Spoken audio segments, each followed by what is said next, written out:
Could Dolphins GM Chris Grier be setting up something big behind the scenes? Because earlier today, Miami made a contract restructure that definitely raised some eyebrows, freeing up cap space in a move that has Dolphins fans buzzing across social media. The player involved? Linebacker Jordan Brooks. The team converted part of his base salary into a signing bonus, creating $3 million in additional cap space. And trust me, that's a huge relief for Miami, considering they entered the day with only around $714,000 available. That was the lowest amount in the entire NFL. Now, with this new move, the Dolphins have bumped their total up to about $3.7 million in breathing room. And naturally, everyone's asking the same question. Why now? Could this be setting up a trade or a bigger roster move? Before we dive deeper, don't forget to subscribe to the channel, like the video, and share it with your friends. And of course, hit that bell icon so you never miss an update on everything Dolphins and the NFL. Back to business. Several analysts, including ESPN's Benjamin Solak, have speculated that this restructure could be a precursor to a Jordan Brooks trade. It's an interesting theory, but let's break it down. Brooks signed a 3-year deal with Miami before last season and immediately made an impact. He currently leads the NFL in tackles, and he's doing it efficiently, missing only about 5% of his tackle attempts. That's elite consistency. However, leading the league in tackles isn't always a great sign for your defense.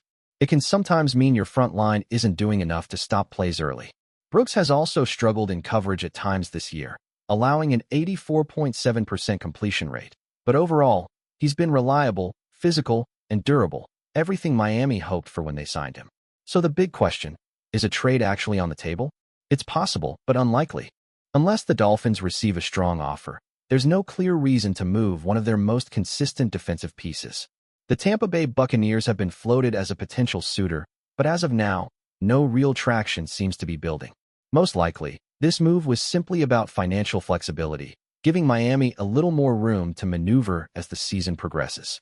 That extra $3 million in cap space might not be about a blockbuster trade after all. It could simply be about flexibility. The Dolphins still have plenty of football left this season, and there will be more roster shuffling ahead. We've already seen moves like the signing of Greg Dulcich after Darren Waller was placed on injured reserve.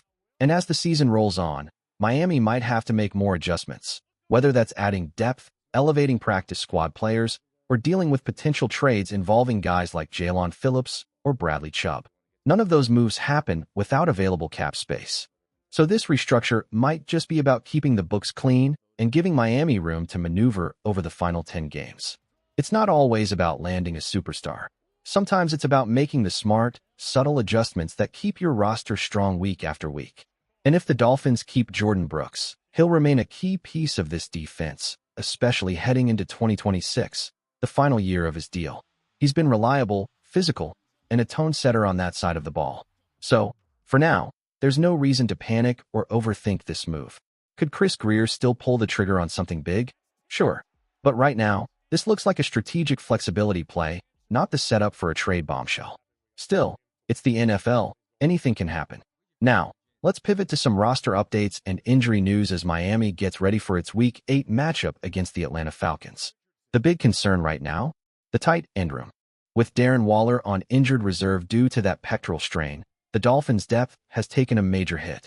Now, Julian Hill, the team's presumed T1, has missed back-to-back practices, both listed as DNP this week, making him the only Dolphin absent from practice.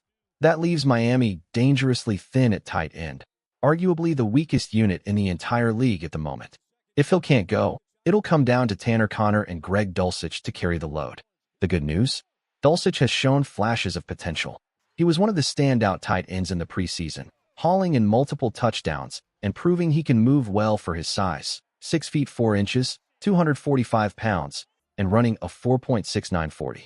He's athletic, smooth in his routes, and could be a sneaky difference maker in Miami's offense this week. Right now, Greg Dulcich might be the best pure receiving tight end left in Miami's building with Darren Waller sidelined. If Julian Hill also misses this week's game, expect to see plenty of Dulcich and Tanner Conner in action. They could be heavily involved in the game plan against Atlanta. The Dolphins might even turn to their practice squad for help. They currently have 2 tight ends there. Hayden Rucci, the former Wisconsin Badger who's been developing within the system for 2 seasons now, and Chris Myarick, who recently rejoined the team after spending time with Miami in past years. If depth becomes a concern, either one could be elevated before kickoff.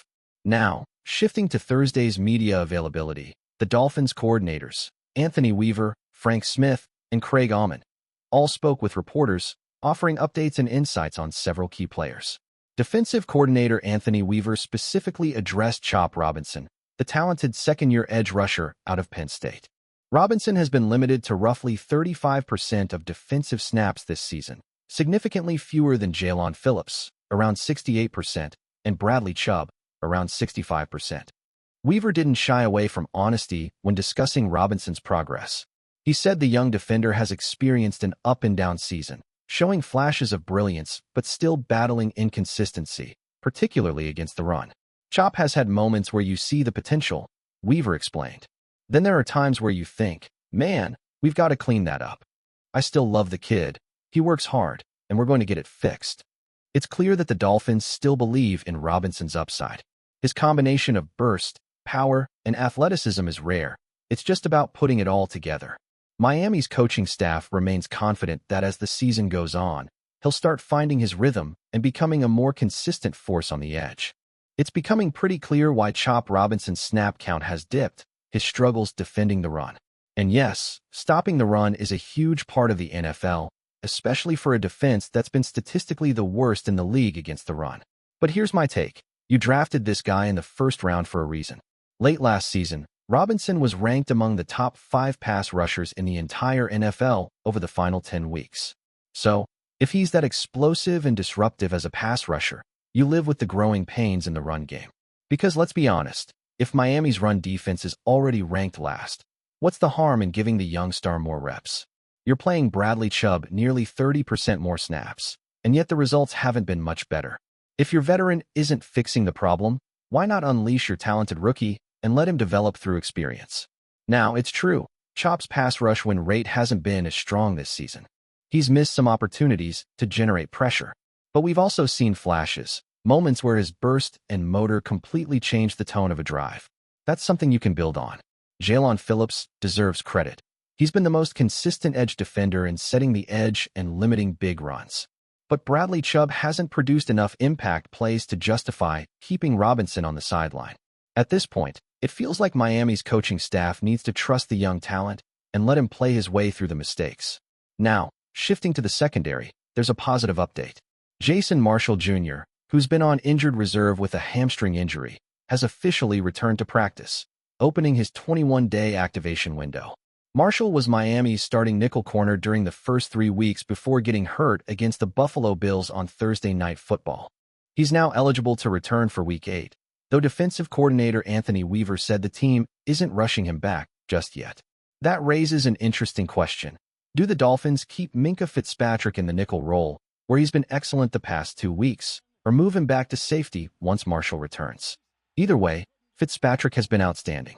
He's brought leadership, instincts, and physicality to the slot, stepping up big time after Cordell Armstrong went down with an injury in Week 5 against the Panthers. Minkah Fitzpatrick has stepped up as Miami's lead slot defender over the last 2 weeks, first against the Chargers, then against the Browns. His performance versus Los Angeles was outstanding. He had to cover 2 elite slot threats in Keenan Allen and Ladd McConkey, and he held his own in every key matchup. While his game against Cleveland wasn't quite as sharp, Fitzpatrick still allowed only 1 significant play, a 23-yard completion, which is impressive considering how active he's been near the line of scrimmage. Now, Miami's defense as a whole has been a roller coaster this season. Statistically, it still ranks near the bottom of the league, but the eye test tells a different story.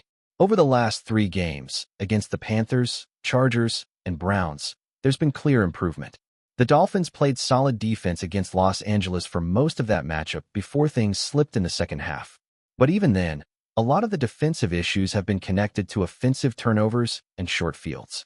Remember, against the Browns, Tua Tagovailoa threw a pick-6 and another interception that put Cleveland at Miami's 1-yard line. That's 14 of the Browns' 31 points, not exactly on the defense. When you isolate Miami's defensive play, the unit has quietly been trending upward, especially since Fitzpatrick started playing closer to the line. He's been an aggressive tackler, a physical presence in run support, and surprisingly sharp in man coverage. So what's the best formula for Miami right now? Sticking with three safeties, Fitzpatrick in the slot, with Ashton Davis and Ifeatu Melifonwu handling deep coverage. That combination gives Miami its best balance of speed, versatility, and playmaking. But there's another side to this story, Fitzpatrick's value. He has 1 year left on his contract after this season, and several contending teams, like Dallas and Philadelphia, could use help in the secondary. If Miami is serious about retooling for the future, they might listen to trade offers. Fitzpatrick's stock is high. He's playing like a top 10 safety in the NFL, maybe even Miami's best overall defender alongside Jaylen Phillips. If a team is willing to offer a third-round pick, that's a move Miami should seriously consider. It's not an easy call. Trading a cornerstone piece never is. But sometimes the right long-term decision means capitalizing when value peaks. And no matter what happens next, whether it's a Minkah Fitzpatrick trade, a Jordan Brooks update, or another unexpected roster move, you can bet we'll be here breaking it all down, keeping you plugged in to every moment of Dolphins football.